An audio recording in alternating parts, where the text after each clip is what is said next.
This is the New York City FC pregame line. Tonight, New York City face the Philadelphia Union for a spot in the Eastern Conference Final. And now, here are your hosts, Glenn Crooks and Matty Lawrence.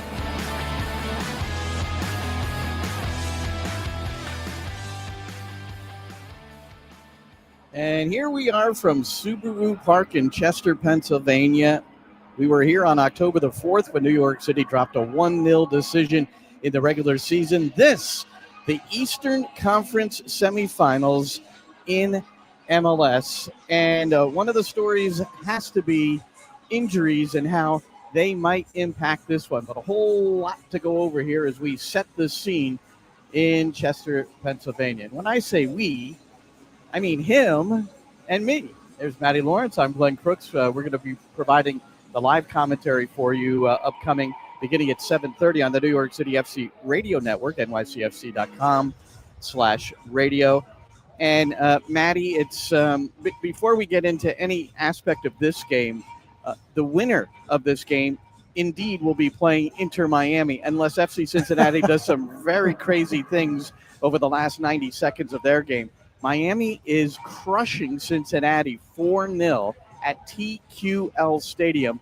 Messi opened the scoring. Silvetti, who started for Luis Suarez, big decision by Javier Mascherano, keeping Suarez sidelined for the second straight game at the start of the match. Silvetti assisted on the Messi goal. Matteo Silvetti, who is he? 19 years old. He was at Newell's Old Boys, was acquired in late August. This is just his seventh game, and now he's starting in this big Eastern Conference semi. Allende, he's got a brace. It's 4-0, and Miami will host if New York City wins. And if Philadelphia wins tonight, Matty, they will be the hosts for Messi in Miami. The Silvetti problem that Mascherano had, he looks like a genius. You said it to me. He looks like a genius, Mascherano, for leaving Suarez on the bench. Silvetti played for the same team as Messi, Newell's Old Boys, as you said. Grew up in the same town as Rosario, Messi, and is half the age of Lionel Messi as well. And I do think, and although we're joking about that, he is half the age. Yeah. But what is good is Silvetti's got legs, whereas Suarez doesn't. Yes, Suarez is a good finisher, but Suarez doesn't have the legs. We know that Messi doesn't do a great deal of tracking back, although he did for one of the Allende goals. He won the ball on the top of his own penalty. Look, that's an absolute crushing.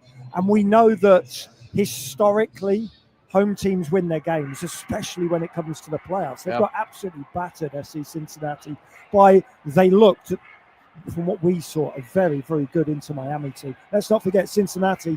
Obviously, they hosted. They had a second seed, Inter Miami the third. So, interesting. All right, so that's one Eastern Conference semifinal done. The other one coming up here at the Subaru Park. Wonderful conditions here, and you see they are watering down the field, as is per the norm in the pregame. Keep the field slick.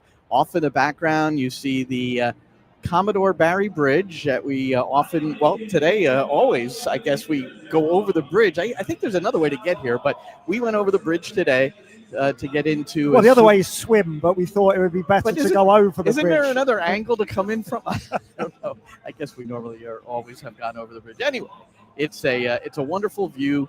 One of the great, really, views from our vantage point. This is during the daylight. We did not take this one. I did not send Matty up in a helicopter, but this is my favorite shot that I've ever seen of Subaru Park from above. And there's the bridge, and there's the Delaware River. So you see we're right on the banks of the Delaware, and able to bring you the broadcast tonight. But first, our NYCFC pregame live, which we do an hour before kickoff of every New York City match. And all right, on to the injuries. Yeah. Who is not available? Well, New York City, if you look at the spine of the team, Aiden O'Neill, first of all, he's not an injury. He's 3 yellow cards, 1 each in the Charlotte series, the best of 3, which went all 3 games. And thus he is suspended for this. Andres Pereira in game 3 suffered a severe injury. We believe a broken fibula. It had surgery performed on the leg, and he's out for an extended period of time. There's been no timetable for him. And the club has not specifically stated the Alonso Martinez knee situation, other than to say he sustained a knee injury. They have used the word severe. And once you hear Pascal Janssen in a moment, you'll get the indication that indeed it is probably an ACL, which is what was reported in Costa Rica, because that's where he suffered the injury in the 88th minute of their opening game of the international break, the first of two in a World Cup qualifier, losing to Haiti 1-0. But that's when it happened, and we're going to get to it in a minute. It happened on a horrible artificial surface. Yeah, look, it's a travesty. Whatever the injury is, you're right. It was reported very, very early on that it was an ACL tear and a meniscus tear. That came out of Costa Rica or Curacao, where obviously the game took place.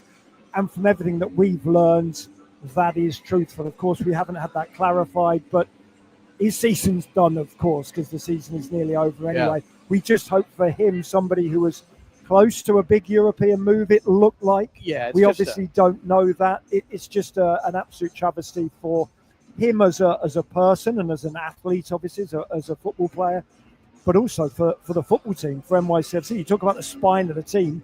You're missing 3 centre midfielders, 3 starting centre midfielders, and you're missing your centre forward. It's a big miss. And look, those excuses are there to be made, Glenn, about the injuries. But I don't think Pascal Janssen wants any of that. No. That's what a squad is for. Any team has to deal with injuries and suspensions. Yes, to have that many down the spine of the team isn't normal, that is for certain. But we are at the end of the season. So many of the players do perform with their own national teams. That's where at least one of the injuries has occurred. So yes, you have to deal with it. And to win anything, any big trophies, you have to come to places like Philadelphia Union and win away from home. They managed it against Charlotte, did NYCFC. No reason they can't do it here, that's for sure. Yeah, and we'll get into some of that road stuff. I want to stay for a moment anyway with the surface that both Alonso Martinez and also Andres Pereira played on. It was plastic, it was artificial, Bank of America Stadium, and in Curacao. And I am rolling the starting 11 for New York City in the lower third of the screen. And as expected, Johnny Shore is going to be in the midfield with Justin Hack. Agustino Heda comes in for Alonso Martinez. So Fernandez Mercado, we would assume, will move to the number 9. And Raul Gustavo is back in the 11. And Aiden O'Neill is down because of the suspension. And Andres Pereira, the starting midfield, and that have been playing so well together, are both out. But I want to get to this Pascal Janssen comment because I went on a bit of a rant when I heard about the Martinez injury because, Matty, I was on that Curacao field for a week, 2 training sessions and 2 games, helping out the St. Lucia national team with Stern John and my great friend Marco Masucci. And as I told you on the drive in, I would just walk out to the center circle and back, and my knees were killing me. It's a horrible, concrete, terrible artificial surface. And as for Pereira, the artificial surface at Bank of America Stadium, well, simply put, it's not grass. And things happen on artificial surfaces that don't always happen on grass. Here's Pascal Janssen from our pregame briefing, which you'll hear in full at 7:30 on the pregame show. We know that in Charlotte in Game 3, Andres Pereira went down.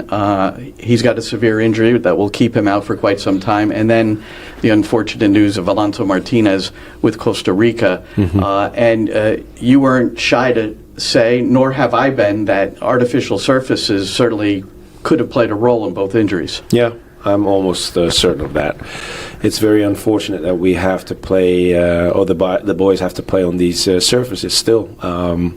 One obviously was in the MLS, the other one was on international duty. So having top-level games played on these surfaces is something that we really need to think about going forward into the future. Yeah. Well, simply put, the gaffer for New York City, and he said a little bit later in the interview, I'm really thankful that we're on grass at Subaru Park for this next game. One more thing, Maddie, and then you can speak to this a little bit more. Vancouver played LAFC last night at BC Place, which is an unacceptable surface to play soccer at a high level in a match like this. That's my opinion. But it's not only my opinion, it's the opinion of Hugo Lloris, who's the goalkeeper for LAFC. Now, you could say that this is sour grapes post-game because LAFC ended up dropping it to Vancouver in penalties. So Vancouver moves on in the Western Conference semifinal to play either San Diego or Minnesota. But here was Lloris after the game. I want to enjoy football. I was really pleased for a semi-final of conference to see a full stadium. But I think playing on an artificial pitch like this one, it's almost unacceptable. And I think the MLS should think about it, and the owner of Vancouver should think about it, because we all love football, and I think this pitch, I mean, this crowd, this stadium deserve a better field, you know. I mean, in lower division in France, there is even better artificial pitch than this one. So I think it's something that we can improve for the MLS. Then we can talk about the game. I think. Yeah, well, he talked about the game next, but that was something he wanted to get off his chest. And if you just watched the game there, and I watched the game, and it was a compelling match, Matty, and had a lot of drama. Son scoring a brace to make up a 2-0 deficit to end up sending it to extra time, and then penalties where Son hit the post. He took it first for LAFC, and that kind of set the table for Vancouver to advance. But the point well taken, and look, if you're the MLS commissioner or someone in charge, you're just saying, well, we're doing the best we can. These franchises are building new facilities, which are going to be grass, and we move on from there, I guess. It's not true that you're doing the best you can, because there are grass pitches all around the country. And if you want to enforce it, you can make everybody play on a grass pitch. It's not doing the best you can, in my opinion. Yeah, I'm not disagreeing with the words per se, Glenn, but if you want to eradicate plastic pitches from MLS, you can do it. It's as simple as that. You can do it. You outlaw them, and then everybody will have to change. That's it. It's very, very simple. Yes, it is sour grapes from Hugo Lloris. It's absolutely sour grapes, but he would have said that before the game as well. It's not normal to be playing on plastic pitches at a high level. As Pascal Janssen said, a high level national team right, games. Exactly. That's the top point. League games. You've got a World Cup qualifier, and you've got I think playoff game. Plastic pitches are perfect for young players trying to learn the game, because they're not having to deal with mud. You know, where I grew up, it was muddy, feces-laden pitches that I was sliding around. In Scandinavia, they played on clay. I remember when I played. Absolutely.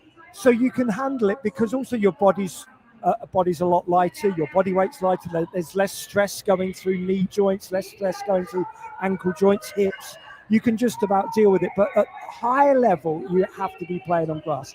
And absolutely, I would say 95% Alonso Martinez and Pereira's injuries were exacerbated, certainly, by plastic pitches. And probably, I'm 50 to 75% certain that they wouldn't have occurred on grass pitches. Martinez, 88th minute, no contact. Yes, and that's oftentimes the ACLs, interestingly enough, are oftentimes non-contact injuries. All right, let's get beyond it to the game, because with Alonso Martinez out, that's a lot of goals that you're dropping to the sideline, but important goals as well. And we were discussing this before we came on air. Alonso Martinez has 12 game-winning goals, all competitions, among the 19 victories for New York City. But add to that, he has the game-winning goal in 7 of the 8 road wins, all competitions for New York City. 7 of the 8. You know what? He didn't play in that 8th one, so he couldn't do that. So you said he's quite important then. Right. So making up for this, look, it's certainly possible, because New York City has played 4 games this year without him. They have 2 wins, 1 loss, and 1 draw. So it's not impossible, obviously. It's not impossible. He is your leading goal scorer. You have obviously want him in the team, but when he can't be, you have to come up with a different solution. And I think NYCFC are lucky that they have got a vast array of good attacking players, Glenn. I don't think they've got another good centre forward, because Seymour Reid isn't quite there yet, and none of the other players are true centre forwards. Right. So Fernandez Macau, we assume, will slip into that role. Yes, he's a good footballer, but he's not a good centre forward. Can he play as a false 9? Yes, he can. He and Maxi Morales will switch up. But what you lose with Alonso Martinez is that ostrich running in behind, don't you? That blinding speed. Yeah.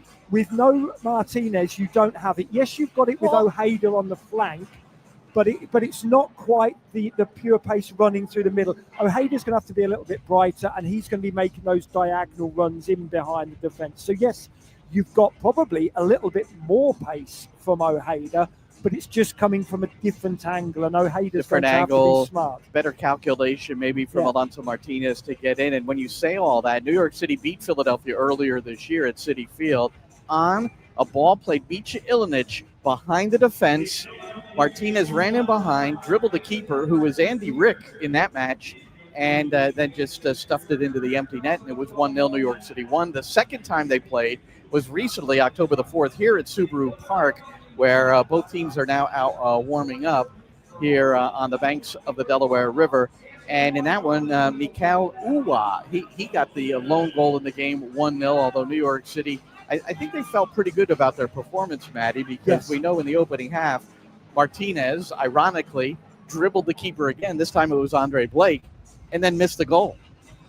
Yeah, they certainly played well, and I think they're going to be quietly confident NYCFC. Let's forget now we can draw a line under those injuries, because you've just got to concentrate on the players that you've got at your disposal. And NYCFC will feel confident, not only because they played well down here the last time, but because of what they've done in the last few away games, Glenn. They've only lost one of their last 6 away games in MLS. That's regular season playoffs. That was that game here. And they've only lost 2 of their last 10 in playoffs and in regular season play away from home. They're very good on the road right now, which we haven't been able to say for a very long time. My memory's not great, Glenn, but we have not been able to say it for a good 2 or 3 years that they have been good on the road. And part of that road record that you're describing very much involves Subaru Park. 2021, the Eastern Conference Final was here. Matt Freese, the current New York City goalkeeper, was in goal for Philadelphia. That, by the way, was his second match against New York City as a goalkeeper for Philadelphia. That often gets left out. In June of 2019, wasn't a good one for Matty. Dropped a 4-0 decision at Yankee Stadium. No, it was 4-2 was the final. Forgive me. 4-2 was the final, but 4 goals got past him. He made 5 saves, so the save percentage in that one, not so good. But the idea is that here at Subaru Park, New York City was able to win that one and advance to MLS Cup, where they beat Portland. And it was road games. Yeah. New England, the Supporter Shield winners in the Eastern Conference Semifinal. Sound familiar? That's the situation tonight. Philadelphia, the Supporter Shield winners in 2025, and then it was on to Philadelphia and then Portland. And in 2022, it was in Montreal. In 2024, it was winning 2 of 3 against Cincinnati. As long as they can forget about those injuries that I've just said we won't talk about, and I bring it straight up, well, we can forget about that. If they can eradicate that from their mind, not worry about it. They've been used to the fact that there's going to be none of those players. They knew straight away that Pereira and O'Neill wouldn't be playing, and they knew 2-3 days ago, if not a little bit longer ago, that Martinez would be playing. They've been able to focus on the players at their disposal now. For me, that run of games against Charlotte, they played 3 times against Charlotte and they didn't lose one of them. Granted, it goes down on the sheet, on the record that they lost the game, but it was after the 90 minutes, it was on penalties. For me, that doesn't count. They kept a clean sheet, it was 0-0. And then they won twice on the road against Charlotte.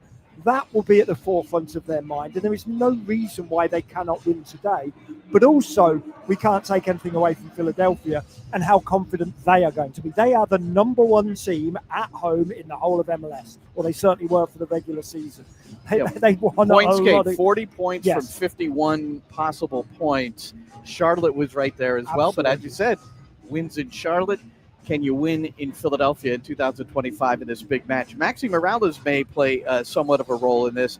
He's had 5 goal contributions in playoff games against Philadelphia. The first game was played in 2018 when New York City played against Philadelphia in an early round game and won it 3-1.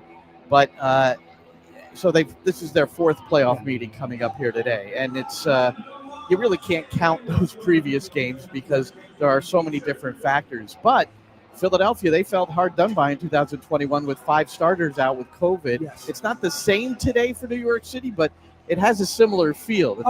Absolutely, and they had a legitimate gripe, didn't they, Philly Union? I remember when we came down here, Glenn, and we were at that game. Tim Burton called it. He said we had a bunch of guys missing the game because they had a cold. Yeah, that was his post-game comment. Exactly. And look, yes, that was a different scenario, but the same kind of thing, the same kind of theme, players missing. But NYCFC will not use that as excuses. Pascal Janssen will not let his players use that as an excuse, that's for sure. This should be, hopefully, a very, very good game of football. It will be a little bit tense, a little bit nervy, you'd have thought, Glenn, because it is a one-off 90-minute game. We know that it can go to extra time, but really it's just a one-off game here. And you don't want to concede. You don't want to be sloppy in the opening 10, 15, 20 minutes, do you, Glenn? Yeah, I assume it's going to be like the Game 3 start to Charlotte. 15 to 20 minutes, it'll be an assault. And can you hold them off and stay firm? Maybe, nick one on a counter early on like that, but definitely keep Philadelphia off the scoreboard. I wanted to play this for Pascal Janssen, too, because there's a young man, 18-year-old Johnny Shore, who was a regular earlier in the year. He had 14 starts this year out of the 28 games he came in, but his last start, it was quite some time ago. When did Johnny last start?